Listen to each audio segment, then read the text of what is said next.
It's 3 in the morning, and a man is awake in a 4,000 square foot house, holding his phone an inch from his face, staring at his bank balance. He refreshes it, as if a different number might appear. It doesn't. He earns $250,000 a year, and he is lying awake doing the exact same thing a man earning $30,000 does at 3 in the morning. Worrying about money. From the outside, this makes no sense.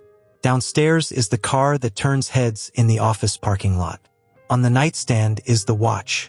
The kids are asleep down the hall in a house in the neighborhood everyone wants to live in. By every number the world uses to measure success, he won. He is in the top few % of earners in the entire country. And he is staring at a screen at 3 in the morning with the specific, lonely fear of a man who senses the ground is not as solid as it looks. And he cannot figure out where the money goes. There is, somehow, never quite enough. A surprise expense still lands like a punch. The credit card still carries a balance some months. If his income stopped tomorrow, he is maybe 90 days from real trouble. On $250,000 a year. He is not stupid. He is not reckless. He works harder than almost anyone he knows. So how is this possible? How do you make this much and still feel the exact same fear as the man making 1/10 of it? And before you decide he's just one careless idiot who can't manage money, understand that he is not rare. He is the rule. Nearly 2/3 of people earning over $300,000 a year carry credit card debt. Let that land for a second. The people you picture as having it all figured out, the high earners, the ones whose lives look like the goal you're chasing, most of them are quietly drowning in the same water as everyone else, just in a more expensive pool. There's even a name for them now. Henrys. High earner, not rich yet. And the cruelest word in that name is the last one, because for most of them, the yet never arrives. They spend their entire lives one rung below the wealth they already appear to have. This is the strangest trap in all of money. And it is the one almost nobody sees coming, because it doesn't look like a trap. It looks like success. That's the whole disguise. Let me show you how it closes around you. Slowly, comfortably, one reasonable upgrade at a time. Start at the beginning before the money.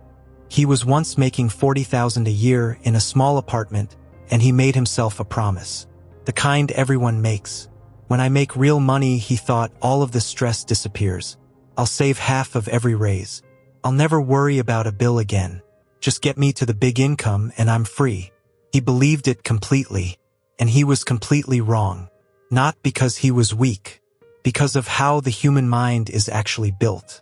Here is the mechanism, and once you see it, you can't unsee it. The human brain does not measure wealth in dollars. It measures wealth in comparison. Comparison to your past and comparison to the people around you. And both of those things move the moment your income does. Watch what happens. The first big raise arrives. 40,000 becomes 70. And for about a month, it feels incredible. He feels rich. He feels the promise coming true. And then something quiet happens that he doesn't notice. He adjusts. The 70,000 stops feeling like abundance and starts feeling like normal. This is a real thing with a real name. Hedonic adaptation. The mind treats whatever it has now as the new baseline, the new zero, and measures everything from there. The raise didn't make him feel permanently richer. It just moved the floor up and left him standing in the same spot, looking up at the next thing. So he upgrades. A nicer apartment. It's reasonable, he earned it. And the nicer apartment feels amazing for about a month, and then it becomes normal too, and now the nicer apartment is just the floor and he can't imagine going back. That's the trap closing its first link. You cannot unwant a comfort once it becomes your baseline. Going backward doesn't feel like saving money. Feels like losing. 70,000 becomes 120. The same thing happens, but bigger. Because here is the cruel math nobody warns you about. At a higher income, the upgrades cost more, proportionally, not less. A bigger house doesn't cost a little more. It costs 2 or 3 times more in the mortgage, the taxes, the furniture, the maintenance, the heating of rooms he barely walks into. His income doubled. His cost of living more than doubled. He is, by the only measure that matters, the percentage of his income he actually keeps, getting poorer as he earns more. 120 becomes 250, and now we arrive at the night he's lying awake. By now, the upgrades aren't apartments and cars anymore. They're a whole life. They're the private school he can't pull his kids out of without a conversation he can't bear to have. They're the house in the neighborhood where the other houses set the standard. They're the vacations the family now expects, the restaurants the friends now choose, the lifestyle that is no longer a set of choices but a fixed monthly machine that eats almost everything that comes in. And here is the part that makes it nearly impossible to escape. His friends changed. When he made $40,000, he was surrounded by people making $40,000, and a man who spent recklessly stood out. There was contrast, a built-in alarm. But as his income climbed, his whole social world climbed with it. Now everyone around him earns what he earns and spends what he spends. The $200,000 lifestyle doesn't look extravagant anymore. It looks normal. It looks like the bare minimum because everyone he knows is living it. The alarm that would have warned him is gone because the people who would have sounded it are all in the same trap, nodding along, comparing up just like him. This is the thing about comparison. It never points down. He doesn't compare his life to the man making $40,000, the man he used to be, the man who would weep with joy to have what he has now. He compares up to the colleague with the bigger house, the neighbor with the second home. There is always someone half a step ahead, and the mind locks onto them with a quiet, gnawing certainty that real comfort, real safety, real arrival is just at their level, just one more raise away. It never is, because when he gets there, they will have moved and so will the feeling. Picture a single dinner. He's out with 3 other couples, all earning roughly what he earns. Someone mentions the trip they're taking over the holidays, somewhere expensive, and the table lights up, and without a word being said, a standard is set. To opt out is to explain why, and there is no comfortable way to say I can't really afford this to a table of people who apparently can. So he doesn't say it. He smiles and books the trip and adds another link to the chain and drives home in the car that costs more than his first year of salary, feeling somehow a little behind. That dinner happens in some form every week of his life.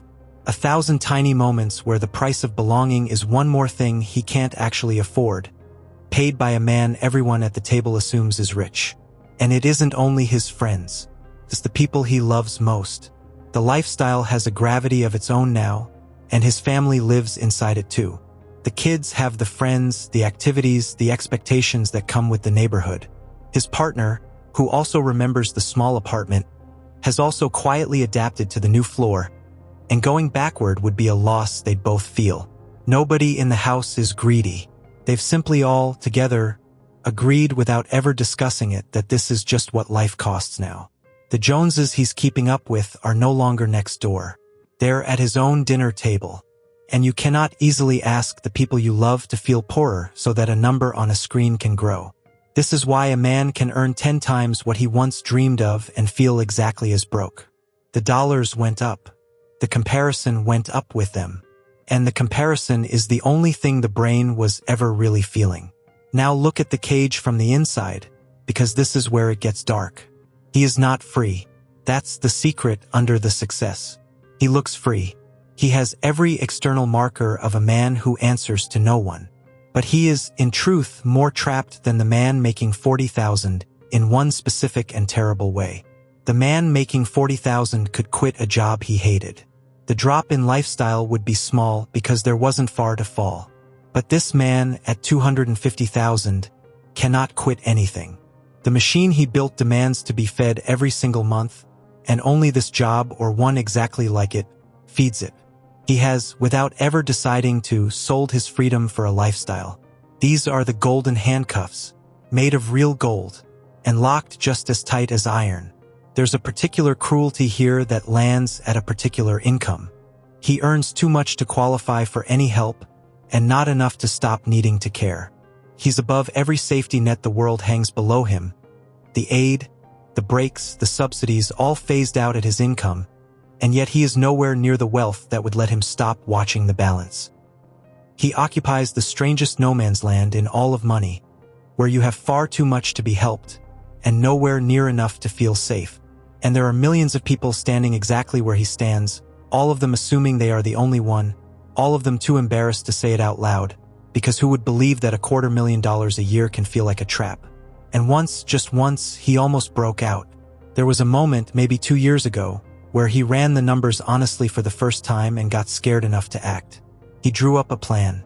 He'd keep the next bonus instead of spending it. He'd hold the line on the lifestyle for 1 year and let the gap finally open. And for about 3 months, he did. And then the bonus came, and so did a reason, a renovation that had been put off too long, a trip the family had been promised, and the line he'd drawn quietly dissolved, the way it always does, and by spring he was exactly where he'd started, telling himself he'd get serious next year. He's not a man who never tried. He's a man who tried briefly and felt the current pull him back, and didn't yet understand that the current was the whole problem. And the deepest link in the chain isn't even the money. It's who he has become. Somewhere along the way, the house and the car and the title stopped being things he owned and started being things he is. They became his identity, the proof to himself and everyone watching that he made it. And you cannot easily downsize a life when the life has become the self. To sell the big house feels like admitting failure. To pull the kids from the school feels like letting them down. To drive a normal car again feels like going back to being nobody. The trap isn't really his spending. The trap is that his self-worth quietly moved into his possessions, and now he has to keep paying the rent on them forever or feel like he is disappearing. So he lies awake at 3 in the morning, rich on paper, broke in his chest, earning a fortune and free of nothing. And none of this was a failure of willpower. That's the part people get wrong. He didn't lose some battle against temptation. He walked one reasonable step at a time into a structure that his own psychology built to close behind him. Anyone would. Most people do. The ones who escape don't have more discipline than him. They understand one thing he never did, and it has nothing to do with how much he earns. Here it is, the entire way out in one idea. Wealth was never the money you make. It is the gap between what you make and what you spend. That gap is the only thing that is actually yours. Everything else, the whole $250,000, flows straight through your hands to the people you owe and the lifestyle you maintain. You never really touch it. The man earning $40,000 who keeps 5 is, in the only way that counts, wealthier than the man earning $250,000 who keeps nothing. One of them owns a growing piece of his own life. The other owns a beautiful set of obligations. Picture those two men for a second, side by side, because it overturns everything the world told you. The first earns $40,000 and keeps 5 of it every year. He has a small, growing pile that is truly his, and a life cheap enough that he could walk away from a bad job, a bad boss, a bad city with a few months of breathing room. He is not rich, but he is, in a quiet and real way, free. The second earns $250,000 and keeps nothing, and every dollar he makes is already promised to someone before it arrives. He cannot walk away from anything. One of these men sleeps soundly. It is not the one you'd guess from the cars in their driveways. The world would call the second man successful and the first man ordinary, and the world would have it exactly backwards because the world measures the wrong thing. It measures what comes in. Freedom is measured by what's left. So the escape was never to earn more. He already earns more than he ever dreamed, and it changed nothing, because the spending rose to meet it every single time, like water. The escape is to break the link between earning more and spending more. To let one raise, just one, arrive and not be consumed. To feel the pull to upgrade, recognize it for exactly what it is, the same pull that has trapped him a dozen times before, and for once not obey it. That's it. Not a budget. Not deprivation. Just a single, quiet refusal to let the next raise become the next cage. The first raise you keep instead of spend is the first dollar of freedom you have ever actually owned. Because here is the truth the trapped man spent 20 years not understanding. The goal was never to feel rich. Feeling rich is a trick of comparison, and comparison can never be won. The goal was to be free, and freedom doesn't come from the size of the number coming in. It comes from how little of it you actually need to feel like yourself. The man who needs $250,000 a year to feel okay is not wealthy. He is expensive. There is a difference, and it is the whole difference, and almost no one earning a fortune ever learns it in time. You don't have to be him. The trap only closes on the people who don't know it's there. Now you do. This is a story, not financial advice. But somewhere out there is a man lying awake at 3 in the morning on $250,000 a year, and the only thing he was ever missing is the thing you just heard.